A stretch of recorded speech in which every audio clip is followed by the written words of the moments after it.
Tā, nu atkal beidzot esam tālajā mežiņā pie upītes. Upītei kaut kā ūdens vairāk izskatās, droši vien lietas bija kaut kad vakar vai kad, un bridīsim pāri.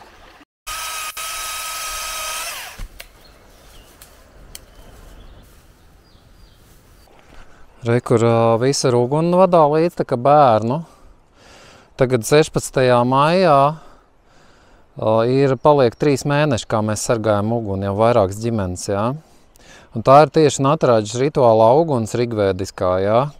Un pārvadot no vienas vietas uz otru, sanāk tā kā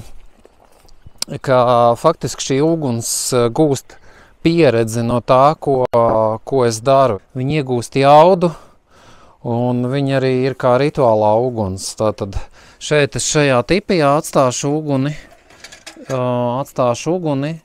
jo tajā mazā svecītē viņi ilgi tur neizturēs.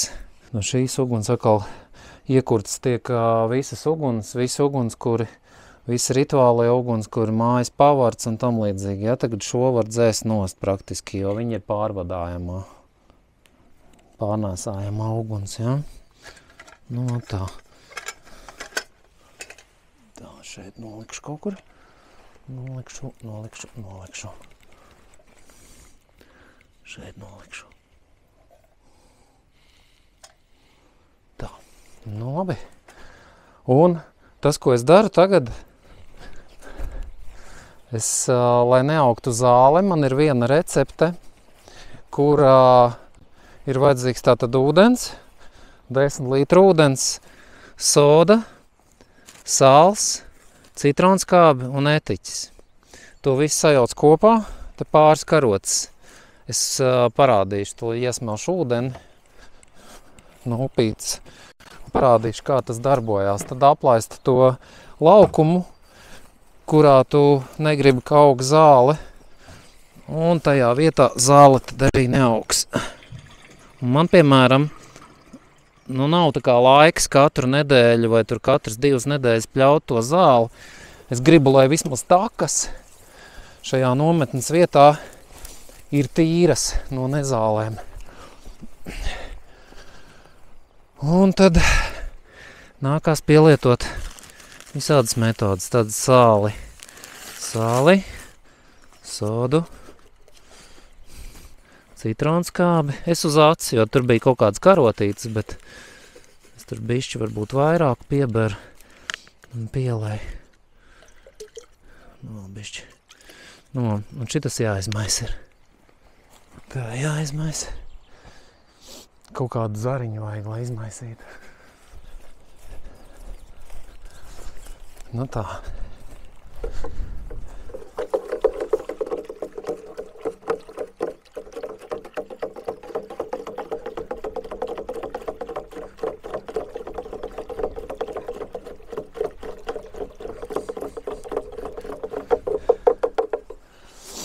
Nu, un te mums taka,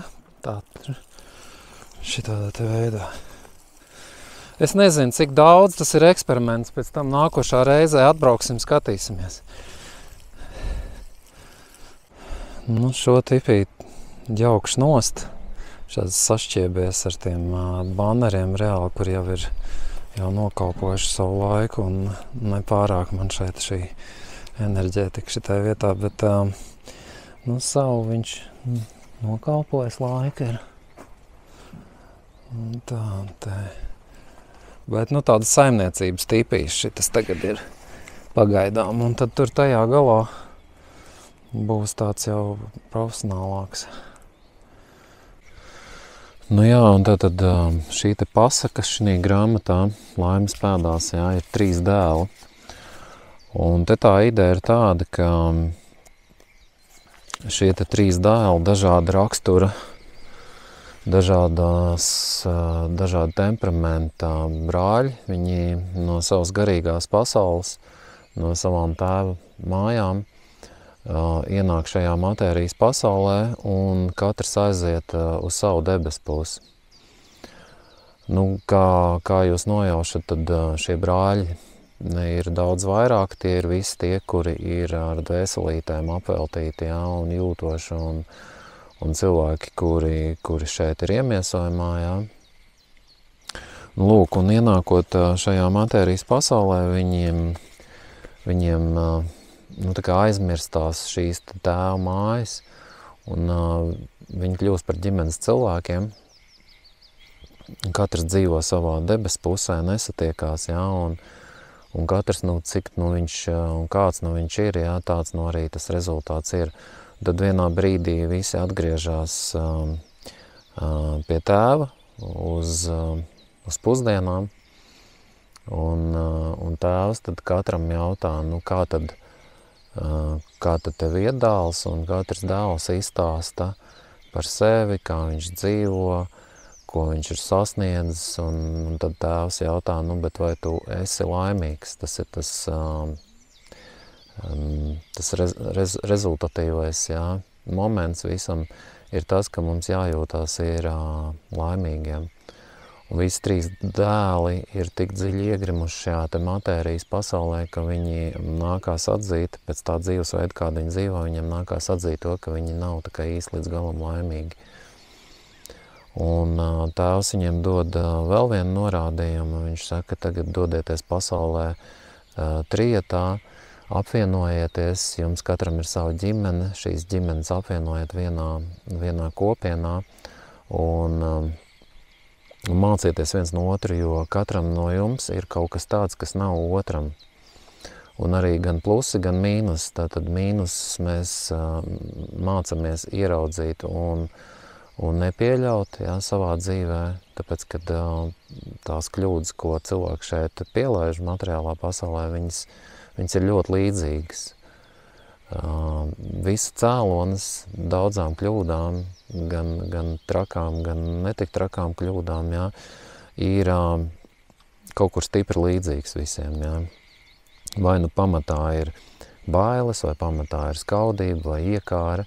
Ja šīs te rakstura īpašības ir jāmācās atpazīt. Un šie te trīs brāļi, viens ir bagātais, viens ir tā kā priecīgais, jā, un viens ir viedais. Un viedais tā kā māca pārējos brāļus atpazīt savus rakstura īpašības. Bagātais visu to viņu dzīvošanu tanī kopienā nodrošina. Un priecīgais brālis, viņš tā kā arī ir pasākuma organizators un vadītājs, kurš padod tālāk cilvēkiem šo te sasniegumu, ko šie te trīs brāļi savā starpā ir tā kā izdzīvojuši un sapratuši un piepildījuši un tā tālāk, jā, šo te esenci viņš nodod tālākai sabiedrībai, jā, tātad šis te ideālais modelis, kā mēs varam uzsākt savu sevis apzināšanos, savas dabas un dieva dabas un māras dabas un laimes dabas apzināšanos. Katram ir kaut kādas savas metodes, vieni iet caur reliģiskām organizācijām, citi, kas ir izgājuši no tā visa ārā, iet kaut kādu savu ceļu, bet tā vai citādi visu tas gala uzdevums ir šīm te gaišajām dvēselītēm apvienoties. Šobrīd šī te apvienošanās notiek attālināti, notiek sajūta līmenī, notiek skatoties viens otru pārraides un tā kā vai sazvanoties vai kaut kādā veidā komunicējot online. Bet tā ideja ir tāda, ka agri vai vēl, ja, mums ir jāsanāk kopā un ļoti gudras šūniņas jāveido, tādas pašas šūniņas kā garīgajā pasaulē ir, ja, tādas jāveido arī šeit ir, kurā ir ideālās saimniecības, kuras iekļaujās dabā, dabiskiem materiāliem, ir kaut kādas tehnoloģijas dabīgi, jā, mēs ejam tālāk. Principā es tā saprotu, ka šī civilizācija tā 100% netiek nonulēta. Cilvēki, kuri ir spējīgi dzīvot dabā, cilvēki, kuri ir spējīgi atteikties no saviem gadžetiem, viņi un daudz kā cita, jā, viņi izdzīvos un ies tālāk, un būs ļoti interesanta simbioze un salikums. Cilvēki izmantos tehnoloģijas. Protams, ka šīs tehnoloģijas kļūs aizvien draudzīgākas dabai, jo šobrīd, kas ir, tā ir ekoloģiskais terors, ekoloģiskā vardarbība, ko veido, teiksim, šie te pasaules varnieki, kuriem ir jumtiņš aizbraucis, jā. Un ir tāda reāla cerība, kad šis jumtiņš tiks nomainīts, jā, un nāks vietā citi vai daudz sirsnīgāk, viedāk cilvēki, jā, kas vadīs tālāk. Bet tā vai citādi, es domāju, ka arī šī te sabiedrība sadalīsies divās daļās. Viena būs tie, kuri būs pārņemti ar tehnoloģijām savā ķermenī, jā, viņi praktiski vairs sev nepiederēs, un tagad jau tāda ir. Un otra daļa būs tādi dabas draugi, bērni, trakie, muļķīši un tam līdzīgi, kas dzīvos tā kā vairāk ar dabu un no visām tām civilizācijas labumiem pēdiņās būs atteikušies, jā. Un tad pienāks kaut kāds brīdis, kad arī šī diskriminācija izzudīs un cilvēki, kuri ir ar savu saprātu draugos un nebūs pieņēmuši dažādas tehnoloģijas savā ķermenī, ka tālākos, teiksim, 10 000 gadus viņiem būs iespēja veidot savas tās garīgās šūniņas ar savām ģimenēm kopā, ja, kaut kādas garīgās kopienas. Bet pašreizajā momentā tas šobrīd, kas ir, jā, tas ir tas, kas ir, jā, un mums, teiksim tā, nav cita ceļa un nav cita varianta, kā vien turpināt strādāt ar sevi, jo visa tā skriešana un rosīšanās ir, protams, kad arī ir vajadzīga, bet viņa var iet paralēli tam, kā mēs strādājam ar sevi. Tur nav pretrunas nekādas.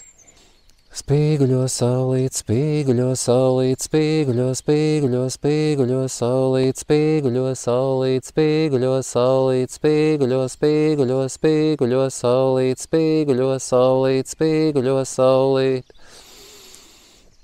Spīguļo saulīt, spīguļo saulīt, spīguļo, spīguļo, spīguļo saulīt, spīguļo saulīt, spīguļo saulīt, spīguļo, spīguļo, spīguļo saulīt. Spīguļo saulīt, spīguļo saulīt, spīguļo, spīguļo, spīguļo saulīt, spīguļo saulīt, spīguļo saulīt, spīguļo, spīguļo, spīguļo saulīt.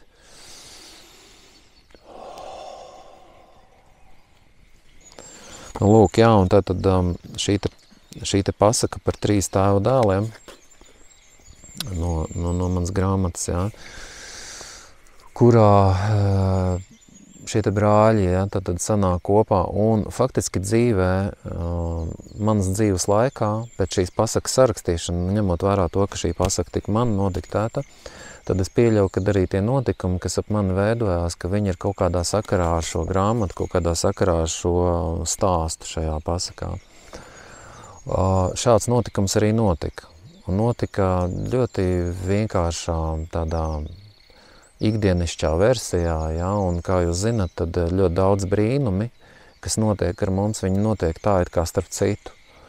Tā, ka tu vari, piemēram, ja tu esi tāds pragmatisks, racionāls cilvēks, tu vari pat nenoticēt šiem brīnumiem, un tā arī ir ar daudziem cilvēkiem, ja, kad viņiem deg un galā ir brīnums, un viņi, tas jau tā, tas jau tā. Tad lūk, un ar mani notika šis brīnums, kad pie manis uzradās gandrīz vienlaicīgi uzradās pārējie 2 brāļi. Tātad es simbolizēju vienu no brāļiem, es pagaidām atturos komentēt, kurš es esmu brālis, jā. Bet tas pats fakts, ka pie manis ieradās divi brāļi, mēs tādu īstu priekšvēsturi, mēs visi 3 bijām vienā reliģiskajā organizācijā, un vienu brāli es iesaistīju šajā organizācijā, un šis 3. brālis sākotnēji iesaistīja mani, Un no mums 3 tikai viens palika. Un tie gadu 10, tas nav tā kā 2 gadi vai 3 gadi. Tas ir tā, ka es šajā organizācijā pavadīju 10 gadus, otrs brālis pavadīja 20 gadus, un trešais brālis arī, nu, patās jau ir kāds 20 gadus šajā visā organizācijā. Un tāpēc mūsu tā filozofiskā platforma ir praktiski ļoti līdzīga. Mēs, piemēram, tad, kad mēs sarunājamies, mēs ļoti labi saprotam viens otru. Mums ir tā sanskrita terminoloģija jau tik zināma un skaidra, ja, kad mums nesagādā problēmas pa filozofiskiem jautājumiem, pa dzīvi saprasties, izmantot ļoti daudz savā terminoloģijā, izmantot sanskrita. Bet tātad es akcentēju šeit to tāpēc, kad ir tā, ka mēs reāli nākam no vienas ģimenes, no vienas kopienas, no vienas garīgās kopienas. Nu, lūk, viens brālis aizbrauc uz ziemeļiem, otrs brālis palika, abi pārējie brāļi palika Latvijā. Ja? Un ideja tāda, ka vispirms pie manis uzradās otrais brālis ar ideju pafilmēties. Tad televīzijas projektā viņš piedalās. Un tā kā viņam vajadzēja sižetu, un viņš nebija sen man saticis, mēs kādus 12-15 gadus nebijām tikušies, tad viņš izmantoja gadījumu, lai pakomunicētu ar mani, lai padraudzētos un saprastu, kādā domāšanas ievirzē es esmu. Un viņš atbrauc pie manis uz mežu. Mēs te pabijām 2 dienas, mūs uzfilmēja, viņš aizbrauc mājās. Un pēc tam es vēl kādos 3 televīzijas šovos piedalījos. Nu, ne šovos, nu tā kā sērijās, var teikt, jā. Lūk, un tad uzradās pirmais brālis.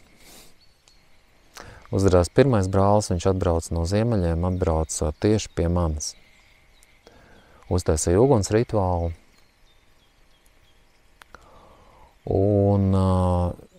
Un abi viņi ļoti interesanti. Viens 100% pārvalda to nišu, kurā viņš ir, un ir gudrs un operē ar filozofiskā terminoloģiju.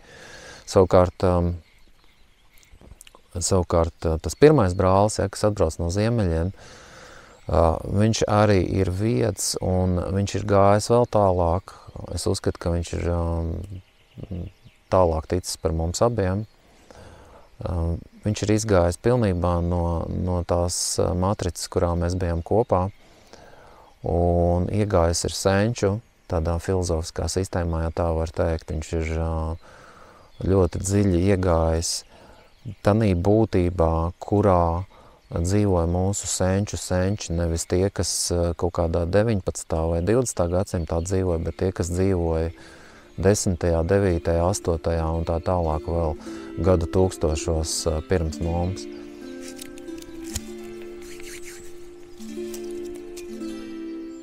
Tātad, otrais brālis pie manis ieradās tādā dzīves posmā, kad faktiski es biju savā garīgajā attīstībā, var teikt, apstājies. Jā. Šī te apstāšanās katram ir un ir iespējama. Dažādos līmeņos cilvēki ir šajā pasaulē. Bet ja attīstības, garīgās attīstības, piemēram, progress nepaukstinās, ja mēs nepaukstinām savu disciplīnas latiņu un neejam iekšā zināšanās, tad agri vai vēl mēs sākam tā kā nolaisties un drusku slīdēt uz leju. Un kaut kādā ziņā tas arī bija noticis ar mani.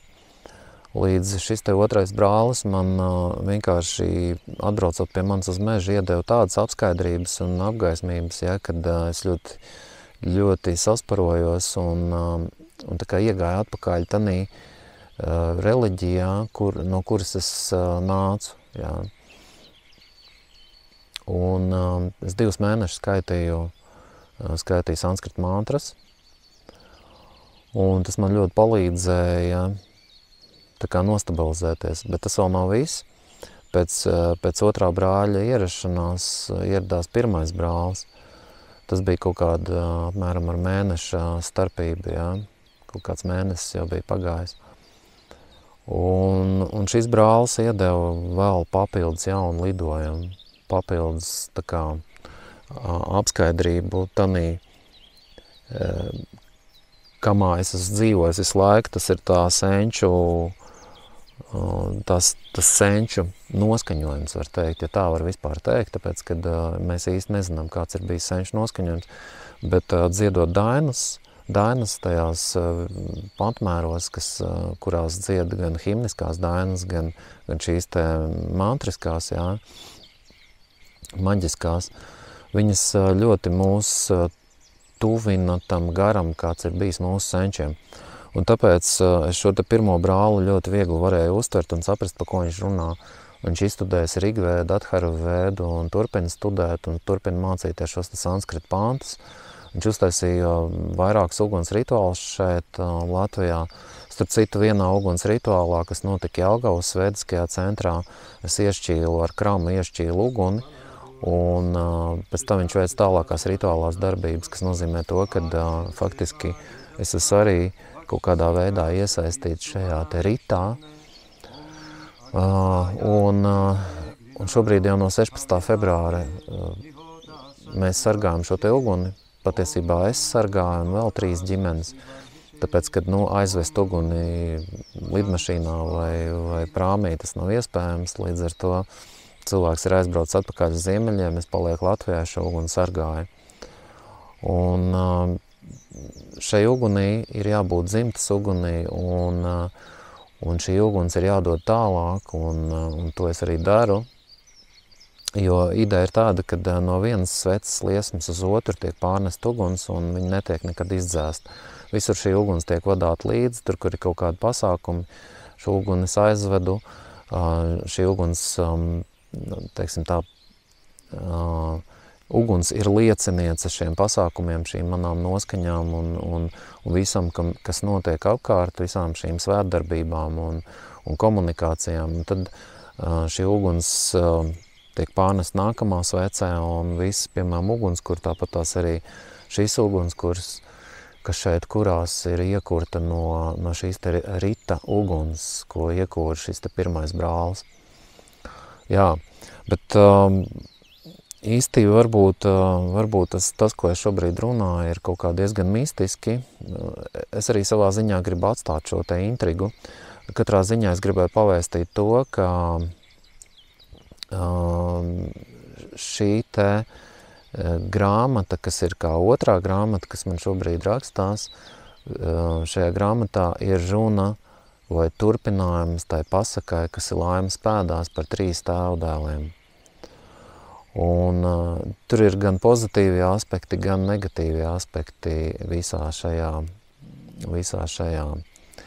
mūsu pieredzē, mūsu dzīves pieredzē, mūsu esībā. Pozitīvā pieredze ir tāda, ka mēs varam viens otru papildināt, un mēs saprotamies vienā valodā runājot, mums ir viena filozofiskā bāze, no kuras mēs nākam. Mīnus ir tāds, ka mēs esam atgājuši viens no otra nost, būtībā ar to ir jārēķinās, ka vienmēr tā būs, ka mēs katrs būsim savā attīstības pakāpē un nevar vēlēties to, ka mēs būsim vienā attīstības pakāpē. Jā. Var vēlēties, bet jārēķinās ar to, ka kāds no mūsu brāļiem būs gudrāks, kāds varbūt muļķīgāks, ja kāds ir no kaut kā atkarīgs, kāds savukārt ir ļoti disciplinēts un tam līdzīgi. Jā. Bet tā kopējā ideja visam šim stāstam, visam šī stāsta turpinājumam, šīs grāmatas turpinājumam ir tāda, kad es gribu jums parādīt gan sevi no dažādām pozīcijām, teiksim, no dažādām situācijām, kā iet tam cilvēkam, kurš visu mūžu praktiski praktizē jau no 13 gadu vecuma, praktiski 13 gadu vecumā, tāds skolotājs, šobrīd viņš ir aikido skolotājs, bet savā laikā viņš pasniedz man judo. Tātad šis cilvēks, Osnačs vārdā, man iedeva tādas kā filozofisko bāzi manā dzīvē. Tas bija vispār pirmais cilvēks, caur kuru es aizdomājos vispār par kaut kādām garīgām vērtībām. Jā. Viņš mums pasniedz judo. Tālākais mans stāsts viss mūža garumā līdz pat šim brīdim, jā, ir saistīts ar maģisko pasauli, ar dievu pasauli, ar mistisko.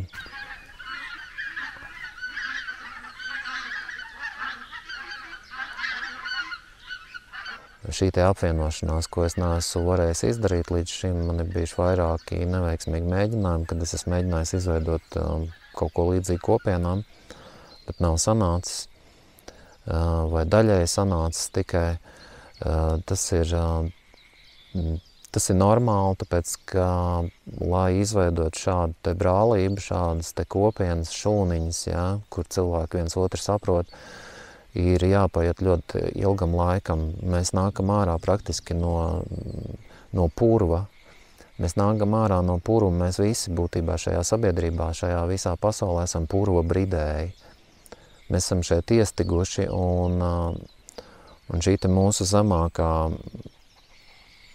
zemākie instinkti un visas mūsu karmas un nekarmas, jā, vēl klējā. Mēs kāpjam ārā, mēs speram soli, tas ir ilgi, un kāds ir nonācis uz saliņas, uz apsolītās saliņas, kāds nav vēl nonācis, viens ir sasniedzis jau sauszemi, viens vēl nav sasniedzis sauszemi. Un tas ir tāds nebeidzams stāsts.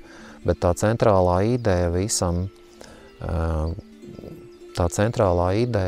kāpēc mēs šeit esam, ir tāda, kad mums ir jānodibina saikne.